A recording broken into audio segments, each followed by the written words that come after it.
Hey everyone, and welcome to the case study on pregnancy. This is the book I used for reference.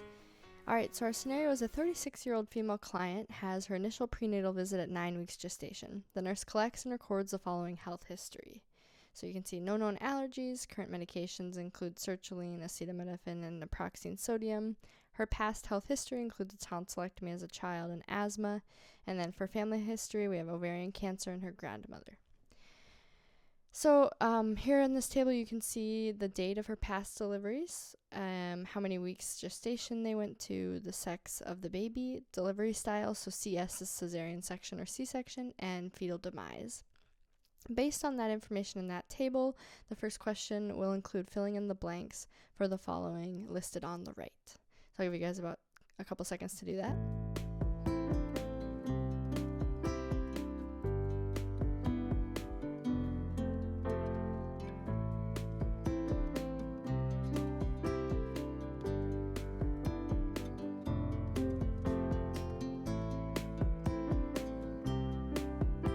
Alrighty, the second question. The patient's last menstrual period was 12/12 of 2021. When is her due date?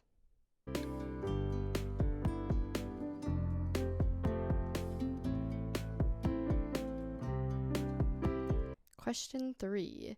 For each health assessment finding below, use an X to indicate whether it is expected or it requires nursing follow-up for the client at this time. So based on this chart here, just an X if it's expected or if it requires follow-up, and just go through each one to determine your answer.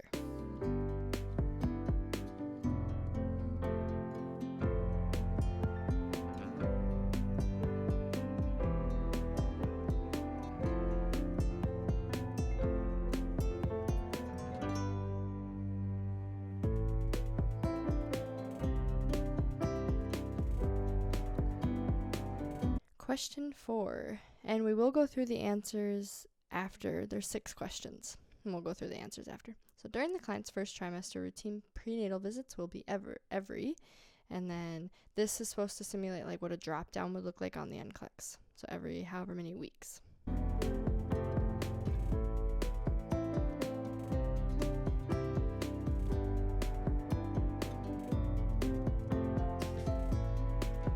Question 5, this is also with like a drop down. So a non-invasive way to monitor the blank of the fetus is measuring the blank height and is done at every visit after the 20th week of gestation, but may have a blank week margin of error.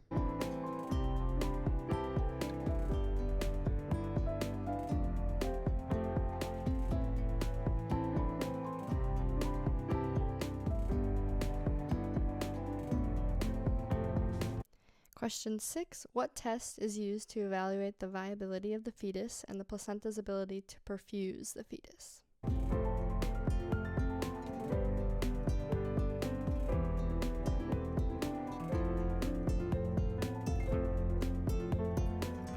Alright, now we'll go to the answers. And just to kind of clarify too, the Next Generation NCLEX rolls out on April 1st. The study materials haven't been released yet because they're not released until the NCLEX is released. So this is a scenario based on the information they've given on their website for what case studies will be like, and also just to help increase your critical thinking so when you get to the NCLEX you're a little more prepared to work through a case study. Gravity would be 4, her parity is 3, her number of preterm deliveries is 2, number of aborted deliveries 0, and number of living children 3. It'll be important to know this for the NCLEX. Gravity is the number of times a woman has been pregnant, regardless of whether the baby reached term. Parity is the number of pregnancies that delivered after 20 weeks, so the number of pregnancies that reached 20 weeks. The number of preterm deliveries, preterm is defined as before 37 weeks, so any delivery before 37 weeks. Aborted deliveries can be spontaneous or elective. And then living children is based just on the number of living children. The patient's last menstrual period was 12/12/2021. When is her due date?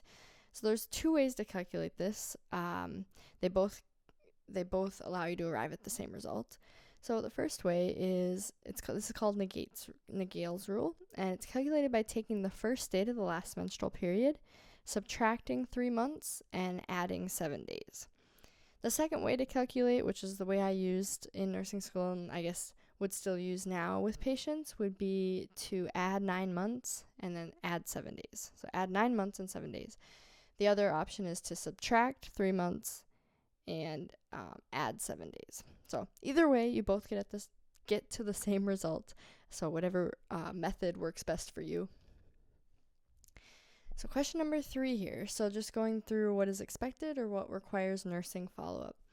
So if we just start at the top, the temperature 98.6, that's expected. Respiratory rate of 14 is expected. So just expected for a normal, healthy adult. Heart rate of 76 is expected. Blood pressure 132/78. This is borderline, so it would require nursing follow-up to make sure they are not becoming preeclamptic or to assess the risk for preeclampsia. Timing of initial visit, 9 weeks, is appropriate. Previous term deliveries were appropriate. Her previous preterm delivery that resulted in a fetal demise, that'd be something we want to follow up on to kind of assess any risks for this current pregnancy.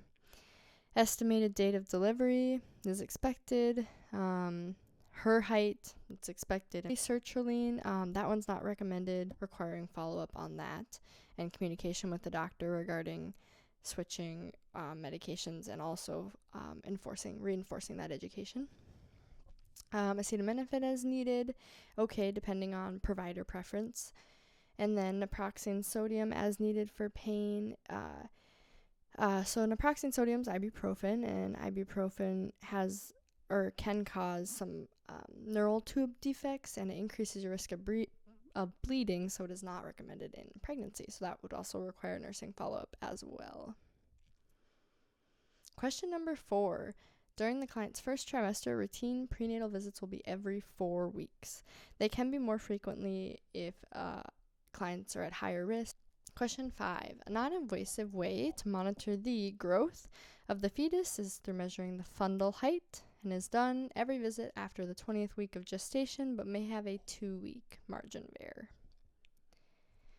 Question number 6. What test is used to evaluate the viability of the fetus and the placenta's ability to perfuse the fetus? This is a fetal non-stress test. So for this test, the nurse places an external fetal monitor and instructs the client to push the button every time the fetus moves. Thank you guys so much for watching. I hope you learned something. Please comment if you have any questions below, or if there are any case study examples you would like, any topics you'd like me to cover.